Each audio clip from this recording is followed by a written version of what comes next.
Good afternoon and welcome everyone. I'm just going to give it a moment for everyone to actually transfer across from the lobby this afternoon and join us in today's session.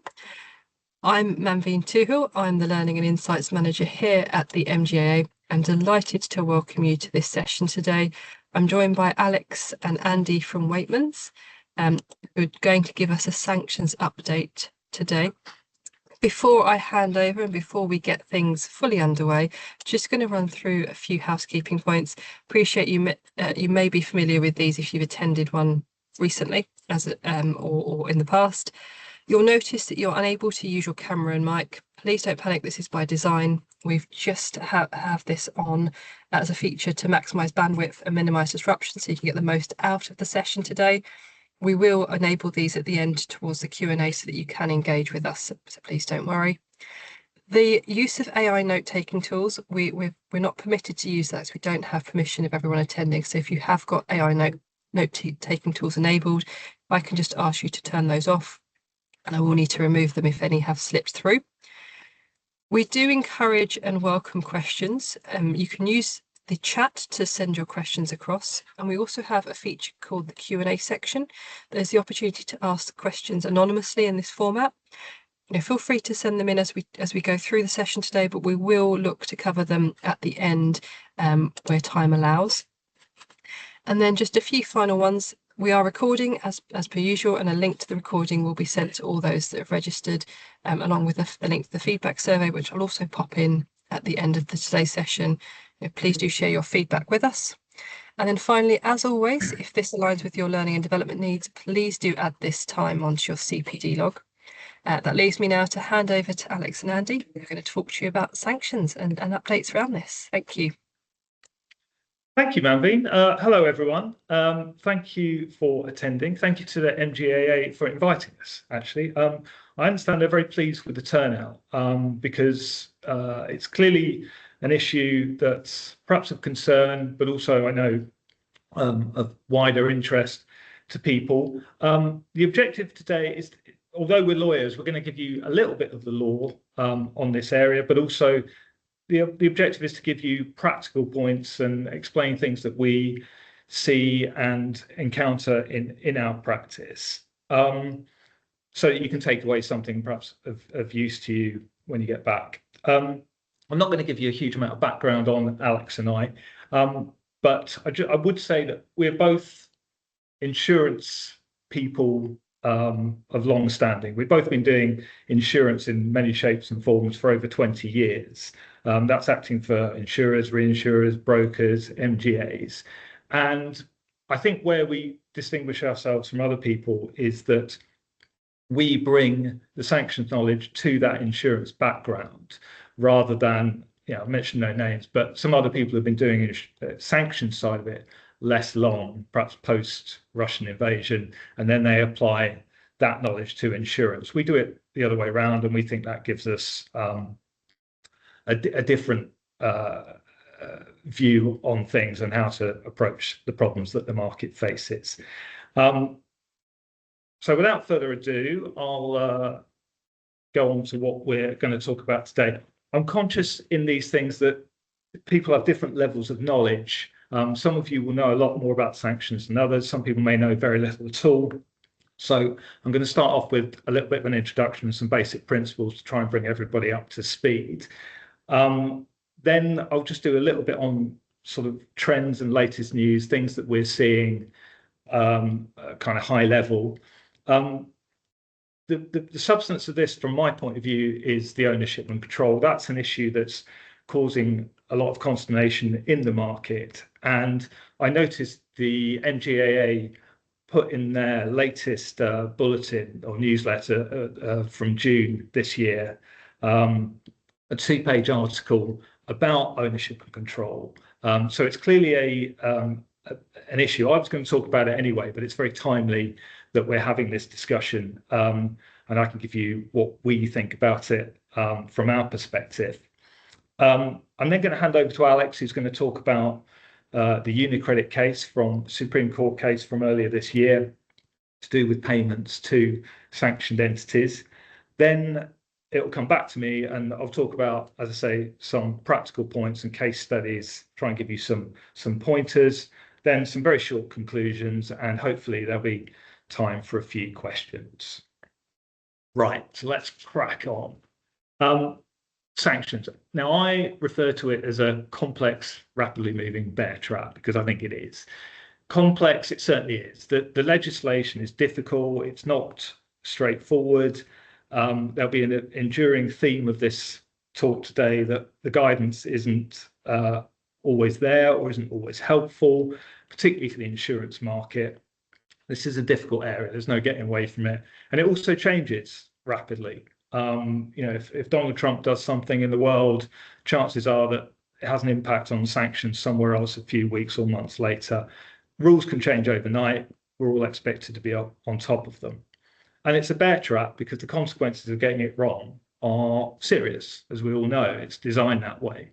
At its most weak, I suppose, we're talking about fines. And its most serious, we're talking about imprisonment potentially for individuals who deliberately breach sanctions. But somewhere in the middle of that is also adverse publicity, particularly for companies. The OFSI in the UK and OFAC in the US are very keen on publicising breaches where they find them. And you'll see on the screen there some household names, Apple, Bank of Scotland, that have been caught this year alone. The other thing that's worth noting, if you don't know very much about this, is that sanctions apply. It's not just on a corporate level, it's a personal level. We're all expected individually to comply, but also our employers, and there are personal penalties for breach. Also worth bearing in mind that since 2022, most sanctions breaches are on a strict liability basis. Prior to that, it used to be that you had to, obviously would have to prove that you either knew or suspected that what you were doing was in breach of sanctions. But obviously that caused a problem for them, and they've made it much more straightforward from their point of view that they now only have to show that you breached something. The question about why you did it and whether you knew that you were in breach goes to the question of how much punishment you should get. It's an issue that affects both everybody within your organization. It's not just a legal and compliance thing. It affects claims, it affects placing, it affects finance, it affects processing. So depending on where you are, what you do in the business, it's important that you realize that it affects you. And London as a market is generally affected because so much of what we do is worldwide here, and sanctions is a worldwide thing.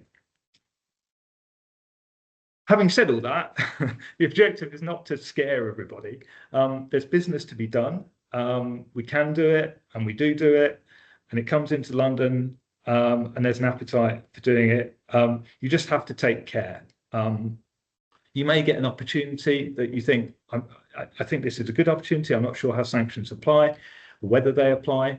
What I would say in relation to that is do your research, go and speak with your line manager or compliance or legal, whoever, before you commit to doing anything.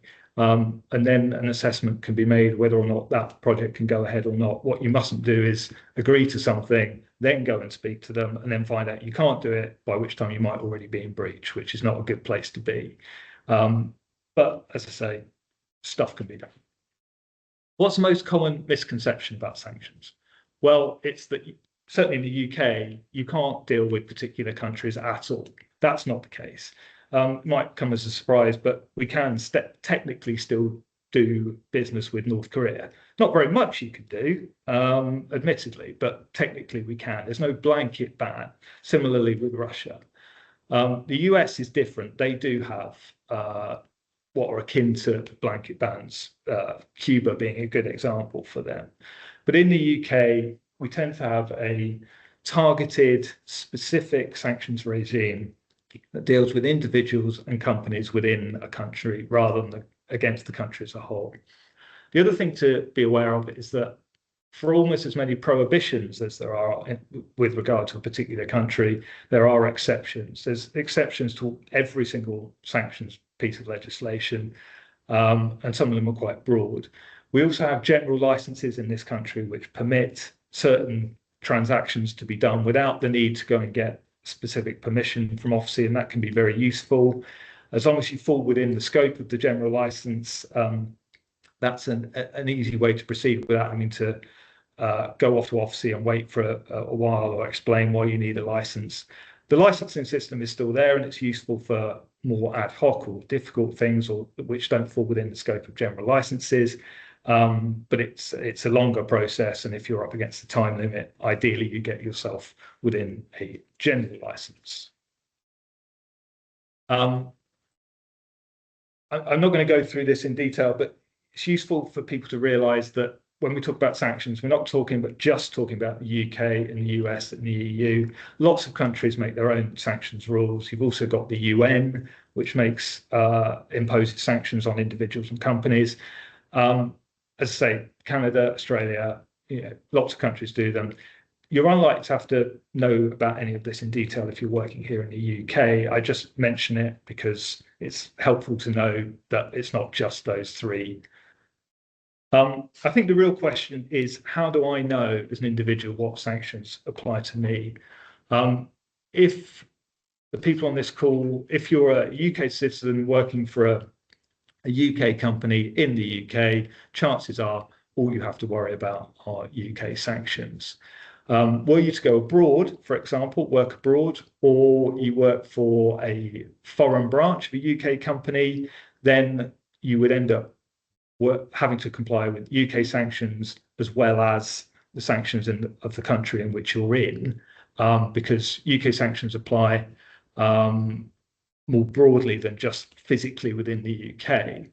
Similarly, if you're a foreign national working here, or perhaps you've got an MGA here that's owned by, say, a US company, you'll have to have regard to what US sanctions say as well as UK sanctions.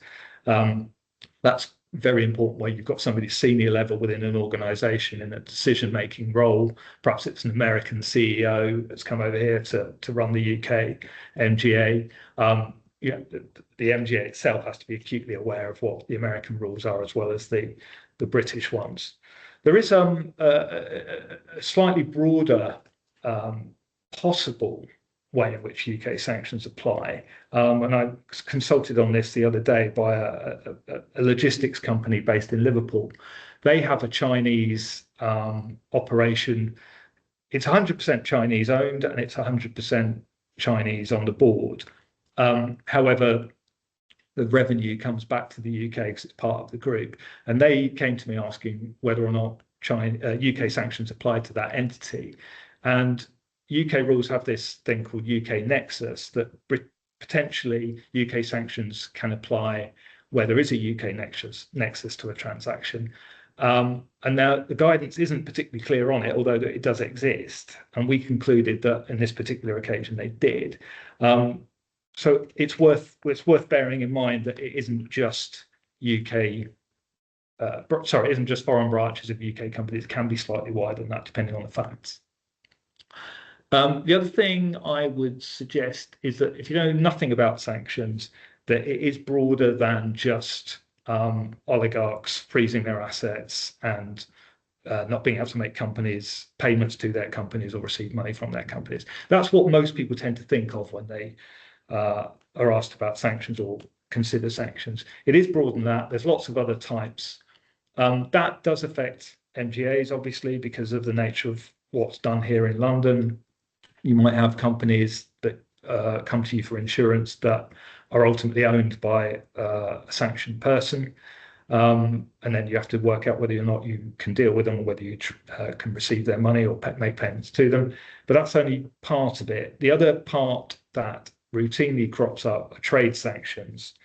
Classically, we're talking about Russian oil there. There are embargoes on certain types of commodities or trade with certain countries that are prohibited by the UK. Where it gets slightly confusing is that OFSI, the Office of Financial Sanctions Implementation, only deals with the financial sanctions bit of that. And then there's a trade bit, which has got a very similar but slightly different name, which is the Office of Trade Sanctions Implementation, OTSI. So just bear in mind that these two things are out there and that crop up and affect MGAs. there is. I was going. I don't think there's really time to talk about. I'm going to put a couple of slides here that you can consider afterwards about the differences between US sanctions, because there are two types, and it's not very well understood by people outside the US how they apply. As I say, I'm not going to speak to them in detail, but they're there on the slide for you. That's it as far as kind of intro bit goes. Tell you a little bit about what we're seeing in the market at the moment. Russia is obviously still a highly newsworthy thing. The sanctions rules with that regard, in that regard, change all the time. The Europeans, I think, are currently discussing their next round of sanctions that they're going to impose on Russia. We may do the same in fullness of time. However, I think the insurance market has largely got to grips with what it can and it can't do with regard to Russia.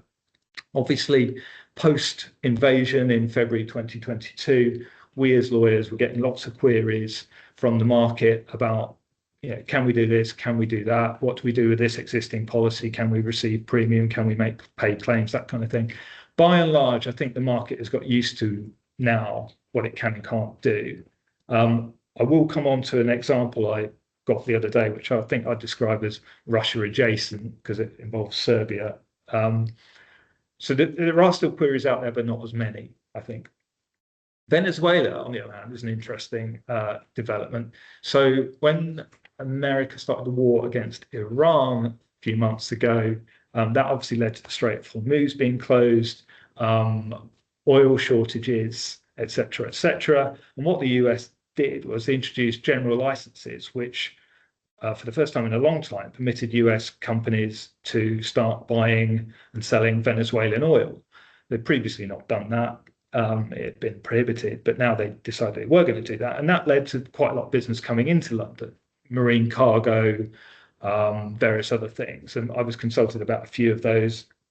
And we concluded that actually, London could be involved in ensuring the transportation of Venezuelan oil, which had previously not happened. So that's business coming into London. Iran is obviously still very high up in the list of international news stories because it changes. Interestingly, about a month ago, the US, when they thought they had a deal with the Iranians, introduced a general license that said that US companies could start buying Iranian oil. And less than a month later, they've revoked that because obviously they're back at war. Where I think it's interesting from a UK point of view, and it's similar to Venezuela as well, is that our sanctions aren't really focused on oil at all. We are, or the government is really only focused on prohibiting the sale of weapons and other things that might be used for internal repression in those two countries, for Venezuela and Iran. It's not really about oil from our point of view. So I think it's helpful to know that these distinctions exist. I think it's also helpful to know that just because it's not in the headlines, things aren't changing behind the scenes. Syria is a really good example of that. So when Assad was removed and new government installed, things calmed down internally within the country. After a little while, the UK removed its financial sanctions against all the big ticket players, the insurers, the oil companies, the banks, etc. So they've now all got, those entities are free to come to London and buy insurance and reinsurance if they want, and no UK sanctions apply to them. Still got some trade sanctions, but as a market, that's open. Similarly, Zimbabwe, I think we all tend to sort of think of Mugabe running it and how it was something that described universally as a basket case in the 80s. There's actually very few sanctions against Zimbabwe or its leaders these days. A few prohibitions on the supply of weapons to it, but essentially it's, again, open for business. The last thing I wanted to mention on sort of international trend is the Chinese this year have ratcheted up their mechanism for making it illegal to comply with foreign sanctions. And this is something that the Russians did initially, but now the Chinese are doing it as well. And that was why I got the query that I referred to a few minutes ago from the Liverpool logistics company about whether or not their Chinese office had to comply with UK sanctions because it was relevant to this. I would say if you're dealing with Chinese entities, just bear that in mind because it's a new thing and may impact what you're doing. On the regulatory side, there are developments. Now, as I say, we're going to talk about ownership and control because it is a problem for the market. Nobody's really very sure about how to deal with the test, particularly the control side of it, and it's causing anxiety, and it causes delay and frustration and obviously increased costs, not just in the insurance industry, but wider than that. But obviously we're focused on that today. And that led to obviously recognizing this because they were obviously getting bombarded with queries for clarification. And they had this call for evidence in February, which they left a window of a few months for people to submit their experiences. And then they said, this information will help us to understand whether the current approach is as clear, effective and proportionate as it should be, for which most people in the insurance industry would say, no, it isn't currently. So that sanctions remain tough on those that they target while being workable for legitimate businesses. So that's their aim. And that's what the MGAA has responded to, along with various other people, seeking clarity. We don't know when the office is going to produce its findings. That's still up for discussion. But as I say, I will come on to what I think the position is with regard to ownership and control in a few minutes. As well as recommending you read that MGAA article, FCA also published a report in May about sanctions and control, systems and controls for sanctions. And I would recommend you read that, particularly if you're working in compliance. It gives a generally positive picture, but also some areas for improvement and some examples of best practice, which you may be able to take and incorporate into your own policies internally. Okay, so to ownership and control, being the crux of the bit I'm going to talk about. What is it, just before we get into what the test is and how it applies. So if you don't know, it's a system designed to prevent circumvention or evasion of sanctions. Now, what you could have is you put somebody on the sanctions list and you also list every single company that they are involved with and say that everybody has to treat those companies as sanctioned as well, because they're owned or controlled by the sanctioned person. That's a very bureaucratic way of doing it, and it's also ripe for abuse because, take an oligarch, they've got the resources to create new companies, get around the rules, essentially. It's also very difficult to manage. So what internationally was decided instead is that we'll have a system whereby we create some rules, and if the sanctioned person is deemed to either own another company or control another company, then everybody has to treat that company as sanctioned as well. So it's a perfectly sound idea in principle. Where it falls apart here is that the way in which the UK government has drafted its test is a very long and verbose clause, which I'll come on to, and that's what's caused the confusion. It's sometimes called the 50% test. That's not 100% accurate because that comes from the US version, and it deals really only with the ownership part, not the control part. I'll explain a little bit about the end about the US and EU having different versions, but the focus here is obviously on the UK. So what is the test? I'm going to take on the slide here the example from the Russian regulations, albeit the same test appears in various other ones, Sudan, Iraq, Iran, wherever it is. And it's contained in Regulation 7. And also, fun fact before we get into this, although everybody calls it ownership and control, and I will do that as well here, it's technically ownership or control. You only have to show that the sanctioned person either owns or controls another company in order to treat that company as sanctioned as well. It can be both, obviously, but it only has to be either or. Obviously not a fun fact that it's going to win you any friends at parties, but there you are. Just letting you know. And what it says is a person who's not an individual, C, is owned or controlled directly or indirectly by another person, P, if either of the following two conditions is met. So in that case, P is the sanctioned person and C is the company you're trying to ascertain whether it's owned or controlled by P. And the first condition is P holds directly or indirectly more than 50% of the shares in C, or 50% or more of the voting rights in C, or the ability to appoint or remove a majority of the board of directors of C. Now that's the ownership bit, and there's a bit further clarification that the regulations apply. It's contained in Schedule 1 of the Russia regulations, and that's got useful guidance about calculating shareholdings and voting rights, that kind of thing. That bit rarely causes a problem, albeit I will come on to explain an example where that doesn't apply. But that's the ownership bit. The bigger problem for the insurance market is the second bit, subpara 4 here, which is the control bit. And that says, the second condition is that it is reasonable, having regard to all the circumstances, to expect that P would, if P chose to, be able, in most cases or in significant respects, by whatever means, and whether directly or indirectly, to achieve the results that affairs of C are conducted in accordance with P's wishes.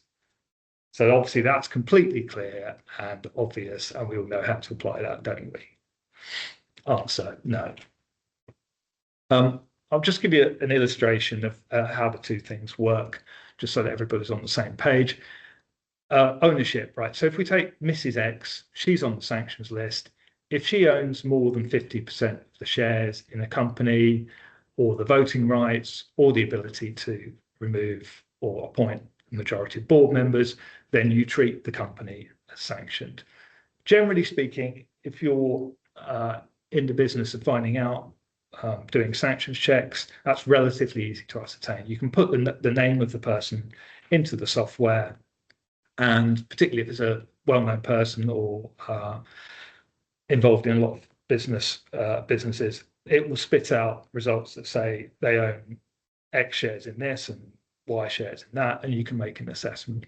It's less easy for less well-known individuals or where they've got a lot of private businesses.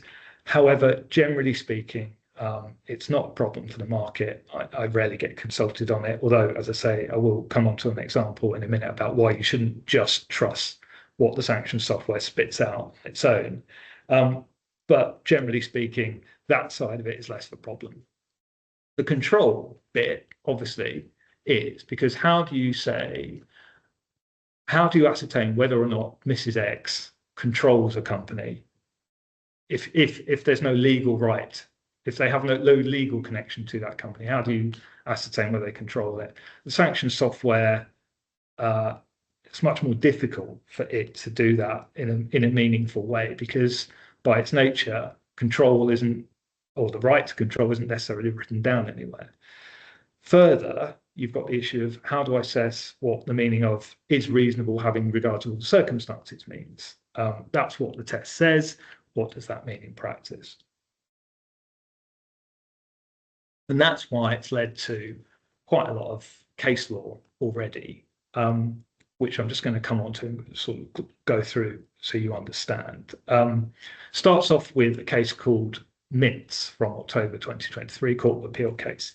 And that sort of set a hair running because the judge said, well, Regulation 7 is extremely broad in scope. And where you're talking about a command economy like Russia, if the UK government has decided that President Putin or the Russian government is on the sanctions list, then the reality is that nothing in Russia works unless they say so with regard to control and ownership of companies. Therefore, the clause means that you have to treat all Russian companies as sanctioned. Now, that is not what OFSI or the Foreign Office thought, and they had a sharp intake of breath and rushed out a bulletin that said, no, that's not what we meant. There is no presumption that all private Russian entities are controlled by the Russian government or President Putin. What you have to do is look at each case on a case-by-case basis.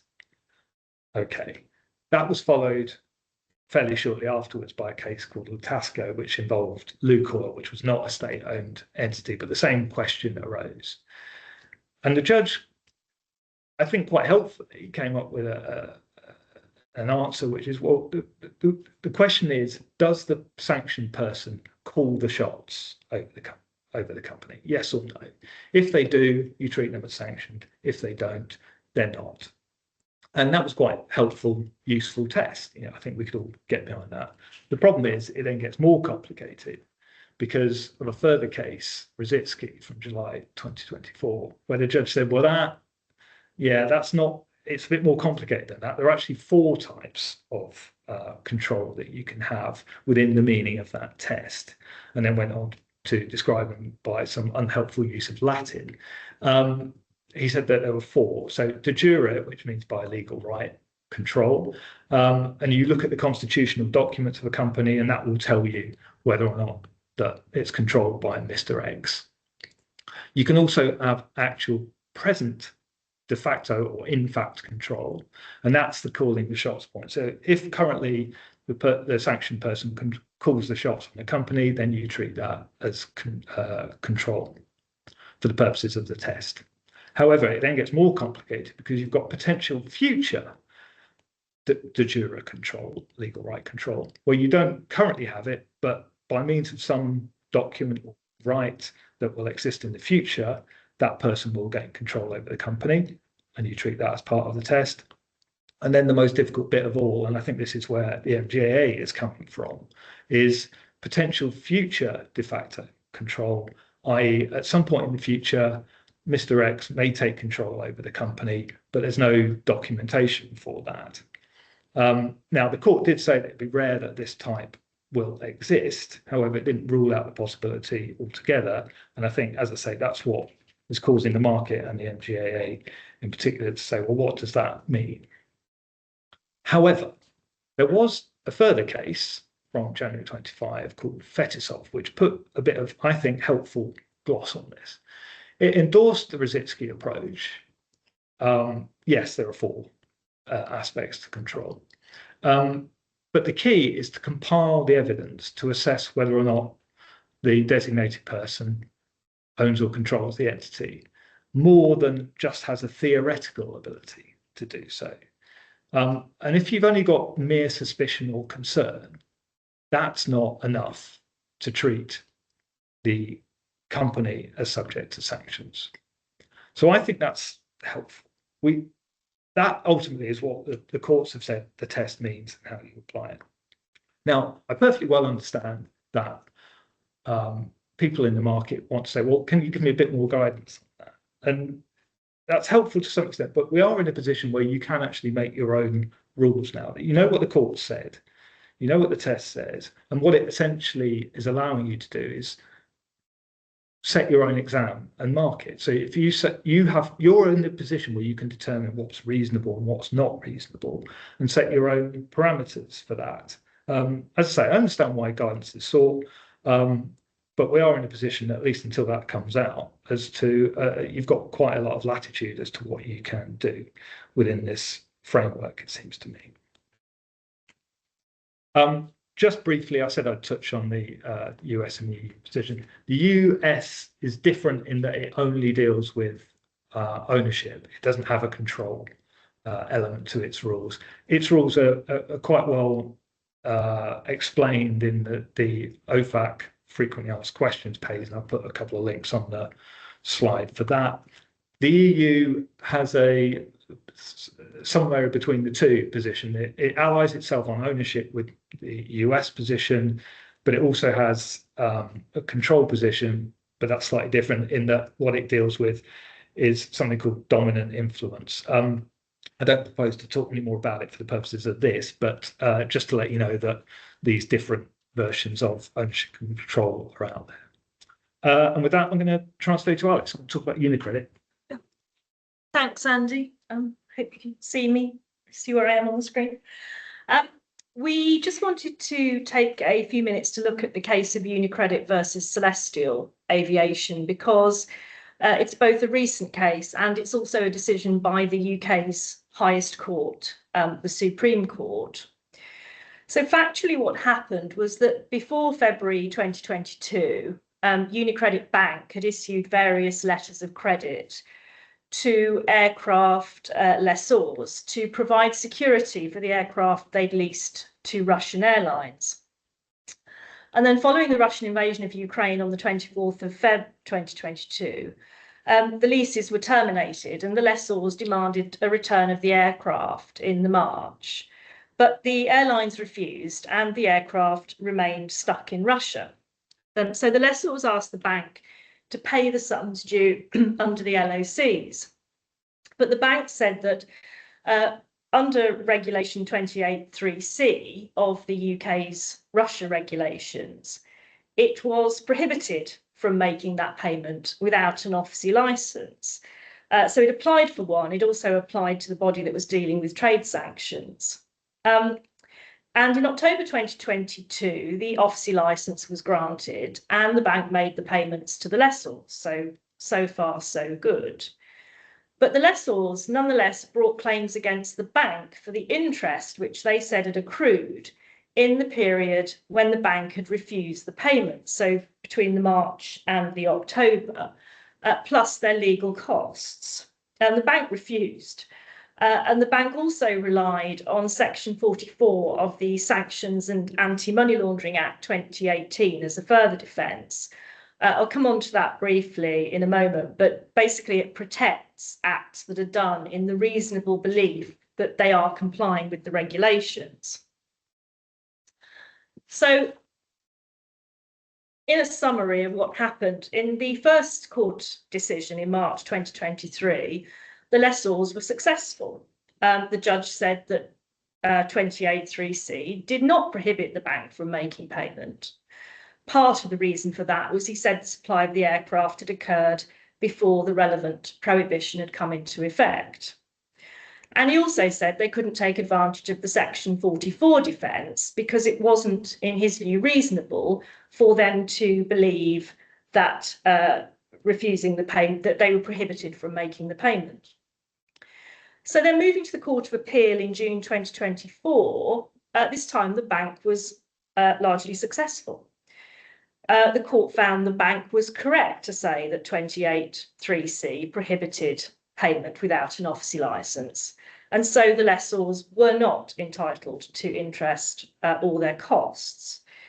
And on that basis, it wasn't necessary for the court to deal with the Section 44 defence, but they gave the view anyway that the first decision was wrong because it had, unsurprisingly, been reasonable for the bank to decide the payment was prohibited. But they said the bank couldn't have relied on the defence anyway because it doesn't apply to proceedings to recover a debt, which is what this was.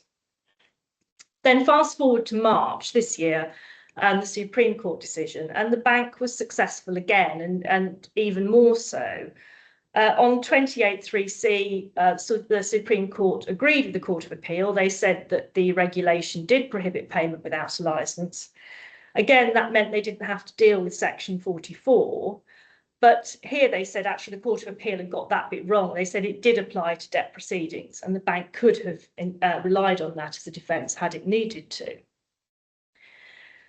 So what does the case mean? Well, it provides some useful practical clarity, not just on 28.3c, but also on similar provisions in sanctions legislation. And just looking at this, so Regulation 28.3c, it's on the screen. It says a person must not directly or indirectly provide financial services or funds in pursuance of or in connection with an arrangement whose object or effect is, directly or indirectly, making restricted goods or restricted technology, that included aircraft, available to a person connected with Russia or for use in Russia. Now, the lessor said that the words in connection with meant that there had to be a causal connection between the proposed payment and the prohibited act. So between the payment and the supply of the aircraft to Russia. And they argued that on the facts, there wasn't. They said it was a payment to Irish lessors for their financial losses, and it would not cause or result in funds or aircraft going to Russia. The court disagreed. They said this clause is very broad. It doesn't mention cause. It requires a factual connection, and that's broader. And they said that there was clearly a factual connection between the payments under the LOCs and the leases. So a purposive approach is incorrect. You don't second guess the purpose of the regulations. You look at the words, you look at what the regulations say. And then the licensing system is there to prevent any unintended consequences by allowing the parties to obtain a license in appropriate cases, which is what had happened here. On the Section 44 defence, it sort of sets out its stall in its title for the section, that it's entitled Protection for Acts Done for the Purpose of Compliance. What it says is this section applies to an act done in the reasonable belief that the act is in compliance with regulations under Section 1, that included the Russia regs. A person is not liable to any civil proceedings to which that person would, in the absence of this section, have been liable in respect of the act, and act includes an omission. So this provision provides protection for a situation where A sues or threatens to sue B because B refuses a contractual payment, believing it to be prohibited by sanctions. And we know from UniCredit that that extends to a claim for a debt. But the belief does have to be reasonable. And finally, some other useful points from UniCredit. So, I mean, there are many similar provisions to 28.3c in sanctions legislation. It is not just relevant to the Russia regulations. But the question of whether I can or should make a payment is a common one, and it's one that gets referred to us quite often. Also common is the receiving party's assertion that payment would not infringe the purpose of the sanctions. So in this case, to change Russian behaviour or foreign policy by restricting the supply of key technology and funds. And so they say the payment should be made. But we can say from UniCredit that that purposive approach is incorrect. And so if in doubt, apply for an OFSI licence. As a positive for paying parties, Section 44 of SAMLA is likely to provide a defence to most threats or legal proceedings against the paying party while it waits for OFSI determination, provided, of course, that your reliance is reasonable in all the circumstances. I'm going to hand back to Andy now, who's going to wrap up with a few more practical points. Lovely, thank you. Hopefully you're all still there. I'm not going to do too much law. You'll be delighted to know we will sort of finish up with practical stuff and case studies. However, the first one I'm going to go back to the ownership and control point, because it's come up a couple of times in recent weeks that I think there's a misconception in the market about how it applies. I think that it actually only applies down the chain and not up. Although, as I say, I think some people are considering that it's not that, it applies up as well as down. I'll just briefly explain that with an example you've got on the right of the slide there. Let's assume that Mr. A owns 100% of company B, which in turn owns 100% of company C. I think we probably hopefully all agree, based on what I've said earlier, that if company B is sanctioned by the UK, then we would treat it as subject to sanctions, but also company C, because it owns more than 50% of C. However, we wouldn't treat Mr. A as subject to sanctions, because, as I say, the rules say that it's down and not up. So company C, if that was sanctioned, you treat that as sanctioned alone, there's nothing below it, and you don't consider what's above it. And similarly, if Mr. A is sanctioned, then you treat everything below him as sanctioned. So hopefully that clarifies that if people were unsure. My second point is about, as I said earlier, don't take sanctions results at face value necessarily. This is a case that I had the other day, real life example. Mr. L is a Serbian and owned a Serbian aviation management company called X. X was sanctioned by the UK in 2022 for supplying aviation parts to Russia.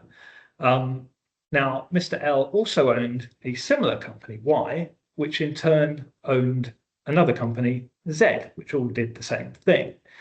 But neither Mr. L, nor Y, nor Z were sanctioned by the UK. So he comes to London seeking a commercial policy for Z, and comes to a UK broker who passes the initial details on to insurers who might be interested. They screen the names of L, X, Y, and Z. This is the insurer, and conclude that there's no issue with regard to issuing a policy because only X is sanctioned, L, Y, and Z are not.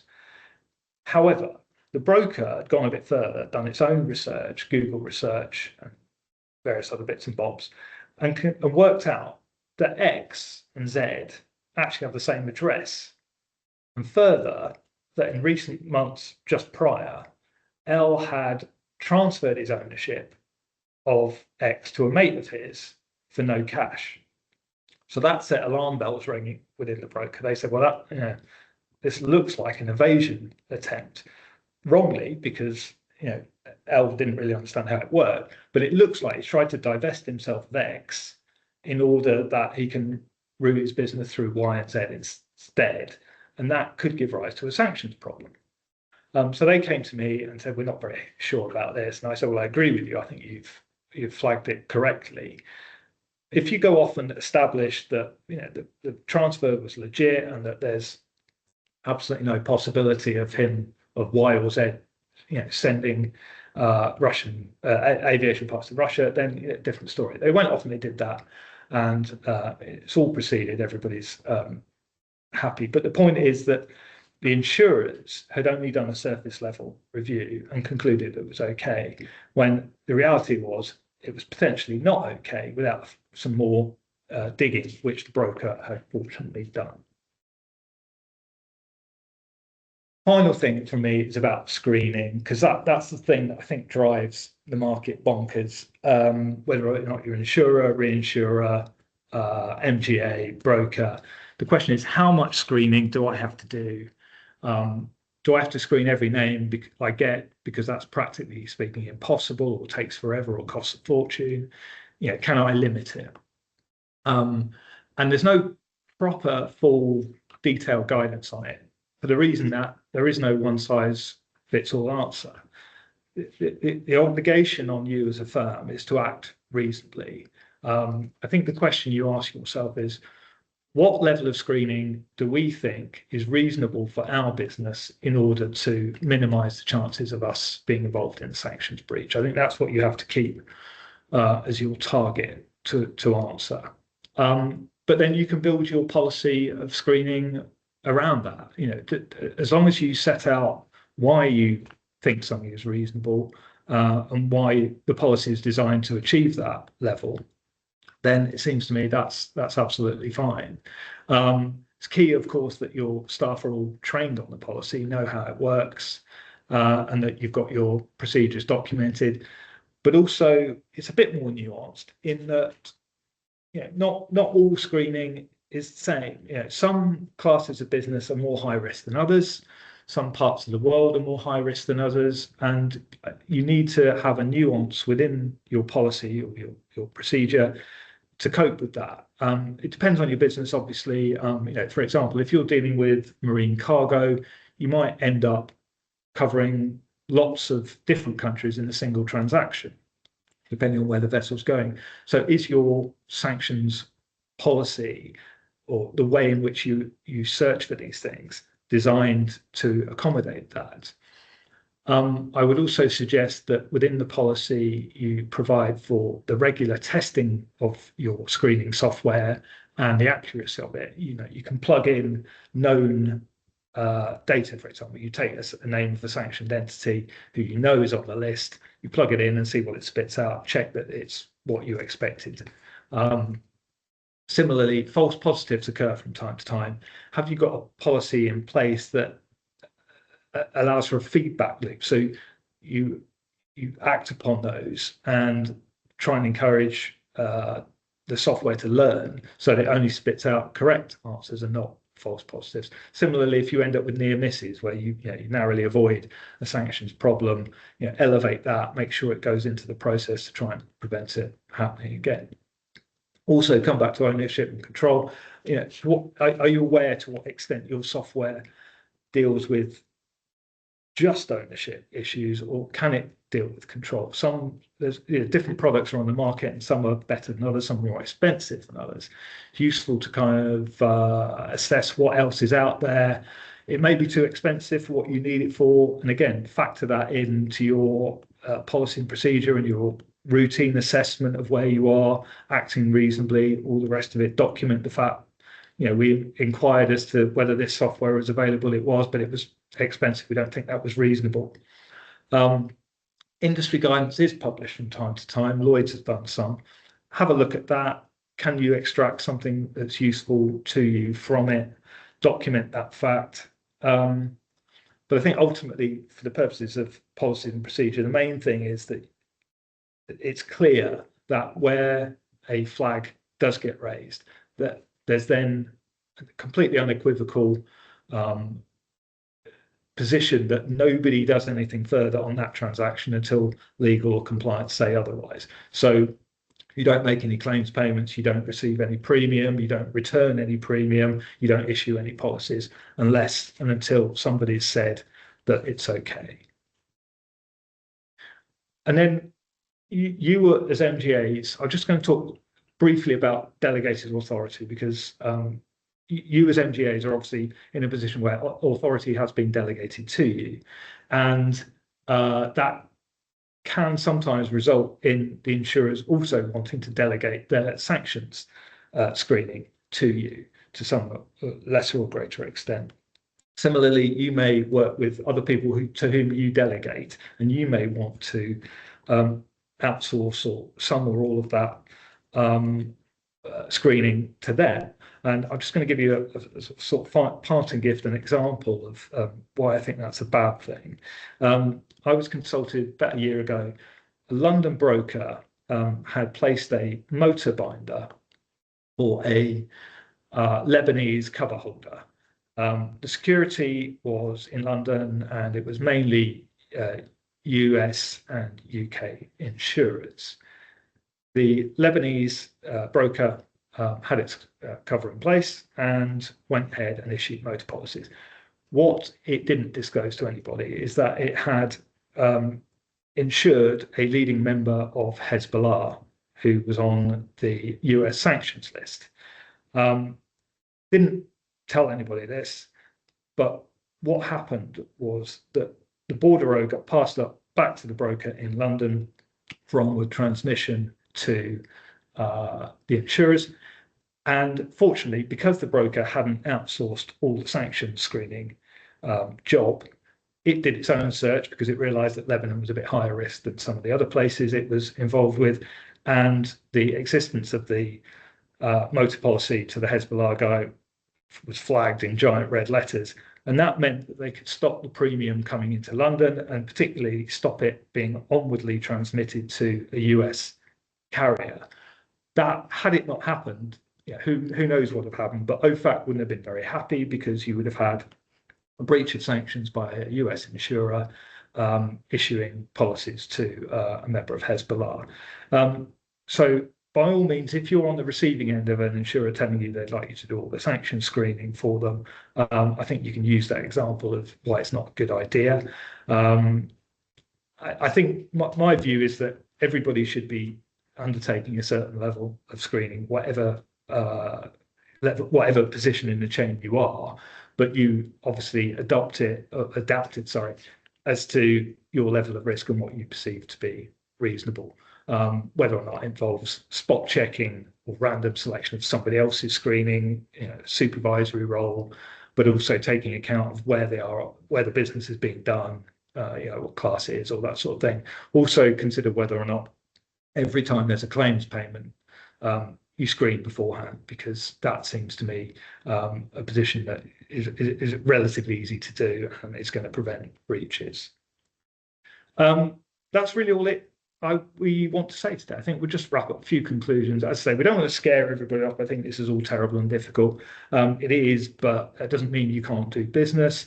If you're presented with an opportunity, yeah, research it, speak to people internally, but make sure you do that before you commit to doing anything. Get the go ahead from legal or compliance and then proceed. Don't commit to do something and then find out it's a sanctions problem, because you could well already be in breach. If you are in breach, report that very quickly, because the authorities much prefer people to volunteer breaches than have to go discovering and then they come down on you like a ton of bricks. Just lastly, ownership and control. Yeah, I recognise it's difficult and it's still a mess because we don't have guidance. But as I say, my understanding of that is that the law has been clarified as to what the test means, and we've all got the ability to make our own rules on the basis of that, finding ourselves to be acting reasonably. That's it, I think, as far as we're concerned. We're happy to answer some questions if anybody has some. I don't know if Manveen, you've been monitoring that. We have had one question come through, and obviously just a kind of a shout out, if anyone does have any questions now that we've kind of covered all the slides, please do use the chat or the Q&A. Cameras and mics are also enabled. Hopefully that's just taking a while to come through, but you can raise your hand. I've had one come in from Gareth, actually, I'm probably going back to a slightly previous slide, actually, who flags, you noted the changes in legislation for China from May 2026. How does this impact special administrative regions of China, such as Hong Kong? So I appreciate we're going back slightly early in the presentation. That's not a question I can answer off the top of my head, I'm afraid.